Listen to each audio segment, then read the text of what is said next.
Aliens నుండి మనుషులకు message వచ్చింది. 1977లో ఆగస్టు 15న రాత్రి 11:50 ఒహాయో స్టేట్ యూనివర్సిటీలోని బిగ్ ఇయర్ టెలిస్కోప్ ఒక మిస్టీరియస్ రేడియో సిగ్నల్‌ని డిటెక్ట్ చేసింది. ఈ రేడియో సిగ్నల్ ఒక 72 సెకండ్ పవర్‌ఫుల్ సిగ్నల్. ఈ సిగ్నల్ ఒక బ్యాంగ్ నాయిస్‌తో వచ్చింది. ఈ సిగ్నల్ టెలిస్కోప్ కంప్యూటర్‌లో కోడెడ్ ఫార్మ్‌లో ఒక నంబర్స్ ఆల్ఫాబెట్ సీక్వెన్స్‌లో రికార్డ్ అయింది.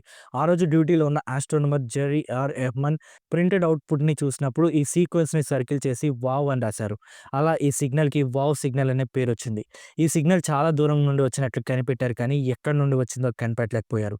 ఎక్స్‌పర్ట్ సైంటిస్ట్ ఈ సిగ్నల్‌ని అనలైజ్ చేసి ఇది ఖచ్చితంగా ఒక ఇంటెలిజెంట్ సోర్స్ నుండే వచ్చిందని అభిప్రాయపడ్డారు. దీంతో చాలామంది ఎర్త్‌కి ఎక్స్‌ట్రా టెరెస్ట్రియల్ సివిలైజేషన్ నుండి మెసేజ్ వచ్చిందనుకున్నారు. బట్ ఇదే అలాంటి చివరి మెసేజ్. ఇక ఆ తర్వాత ఇలాంటి మెసేజ్ మళ్ళీ రాలేదు. అప్పటి నుండి ఈ వావ్ సిగ్నల్ ఒక అతిపెద్ద స్పేస్ మిస్టరీ అయింది.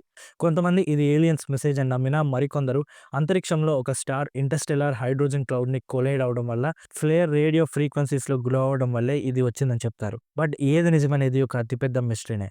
దీని గురించి మీరేమనుకుంటున్నారో కామెంట్ చేయండి.